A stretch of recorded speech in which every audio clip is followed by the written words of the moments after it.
Good afternoon, everybody. Today I'm going to show you this quick little trick that I have on how to remove a steering wheel without using the puller. This is a 1980 El Camino that we're going to do the steering wheel swap on. The only reason we're swapping out this steering wheel, because as you can see, it's got a really nice one on there, but that's a little small for the car.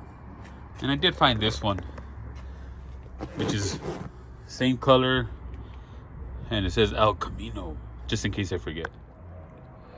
Here's all you're really going to need to get that steering wheel out without the puller. Now, you need a ball peen hammer because you're going to need the end of this, and I'll show you in a minute why. You also need a socket to get the nut that's holding the steering wheel onto the steering column. I'm going to use my handy dandy impact. You can use a big socket wrench or a big breaker bar.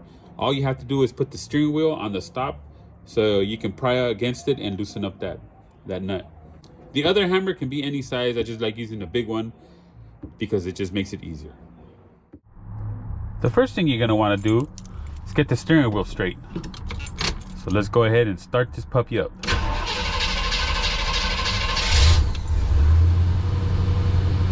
Like a champ.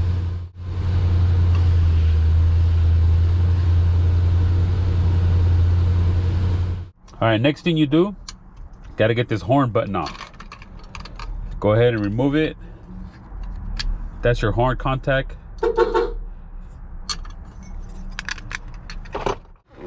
Then you get your socket. Put it on the nut.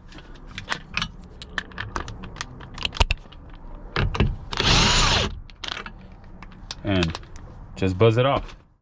What you want to do is you don't want to take this nut completely off, because what you're going to do with the hammers, it might damage the threads.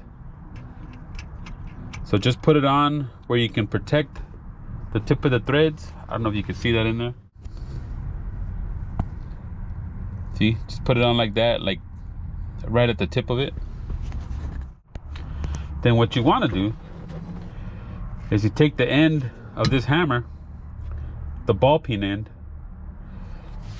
you put it through one of the not the spokes, but the round end of here of the steering wheel, and you put the ball peen end on the tip of the steering shaft, but make sure you put the nut on it because you don't want to damage those threads.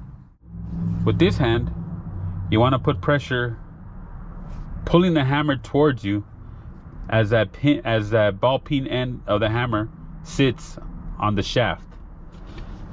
Then you grab your other hammer and you give it a good whack. Let me see if I can catch this.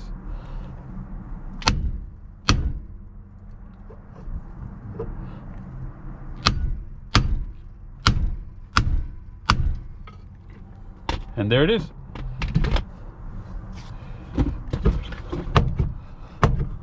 Completely loose.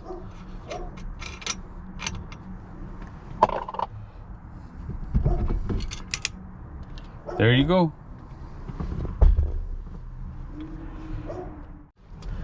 Alrighty, so now when we're back in here,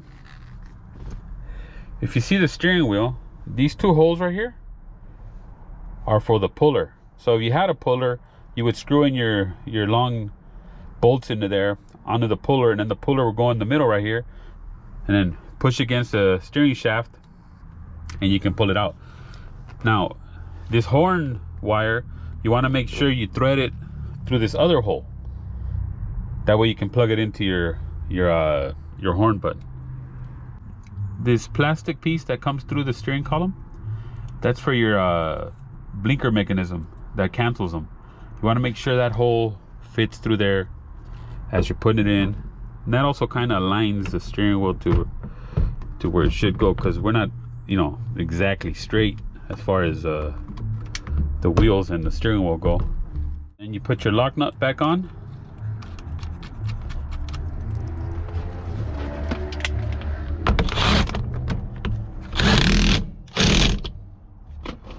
Good and tight.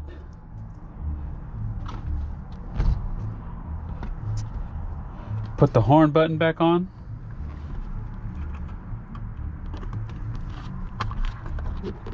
Just put these 9/32 screws in the back on to hold your horn button on. There you go. just like when she was brand new.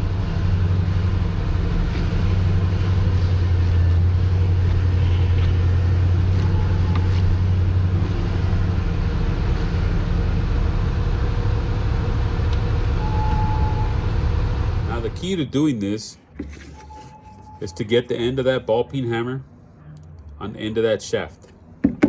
And then like you saw, you just got to give it a good couple of hits on the face of that. And as you're applying pressure, it'll make that steering wheel pop right up. That was it, you guys. I'm gonna go out and drive this, make sure that it steers straight.